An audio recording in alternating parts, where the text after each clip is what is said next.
ಆತ್ಮೀಯ H16 news ಅರ್ಥಾತ್ ಹೇ ಸೀತಾರಾಮ್ಗೆ ಸ್ವಾಗತ. ನಾನು ನಿಮ್ಮವ MI ಅಥವಾ ಮಲ್ಲಪ್ಪ ಜುದಾರ್. ಆತ್ಮೀಯರೇ, ಅಂತೂ ಇಂತೂ ನಿತೀಶ್ ಕುಮಾರ್ ಬಿಹಾರ ಗೆದ್ದು ಬೀಗಿದರು.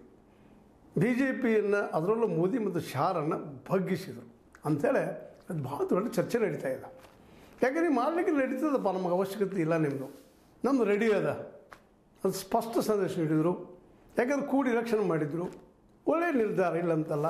ಆದರೆ ಇಲ್ಲಿ ಗಮನಿಸಬೇಕಾದ್ದೇನಪ್ಪ ಅಂತಂದರೆ, ಇನ್ನು ಆ ವಿಧಾನಸಭೆಯ ಸಭಾಪತಿ ಯಾರು ಅನ್ನುವಂಥದ್ದು ಈಗಾಗಲೇ ಮುಖ್ಯಮಂತ್ರಿ ಇವರಿಗೆ ಆಯಿತು, ಉಪಮುಖ್ಯಮಂತ್ರಿ ಕೊಟ್ಟಿದ್ದಾರೆ BJP ಅವರಿಗೆ, ಇನ್ನುಳಿದವ್ರಿಗೆ.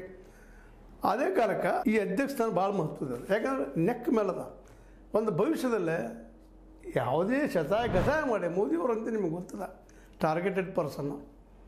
ಅದರಲ್ಲೂ ಒಂದು ಈರ್ಷ್ಯ ರಾಜಕಾರಣ ಮಾಡೋದ್ರಲ್ಲಿ ಭಾಳ ಬಲ್ಲಿದ್ರು. ಅದು ಸುಲಭವಾಗಿ ಮರೆಯುವಂಥವ್ರಲ್ಲ, ಸೋಲನ್ನು ಅಷ್ಟು ಸುಲಭವಾಗಿ ಮರೆಯುವಂಥವ್ರಲ್ಲ. ಅದಕ್ಕೆ ಅಧ್ಯಕ್ಷ ಸ್ಥಾನದ ದುರುಪಯೋಗ ಆಗ್ಬೋದು, ಸದುಪಯೋಗ ಆಗ್ಬೋದು.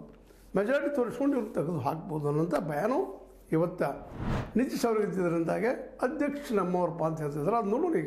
ಈಗಂತೂ ನಿತೀಶ್ ಕುಮಾರ್ ಅವರು ಬಿಹಾರದ ಮುಖ್ಯಮಂತ್ರಿ ಅಧಿಕಾರ ಸ್ವೀಕಾರ ಮಾಡ್ಕೊಂಡಿದ್ದಾರೆ. ಮಾಡಿ ತಾವು ಗೆಲುವಿನಾಗೇನು ಬೇರಿದ್ದಾರೆ.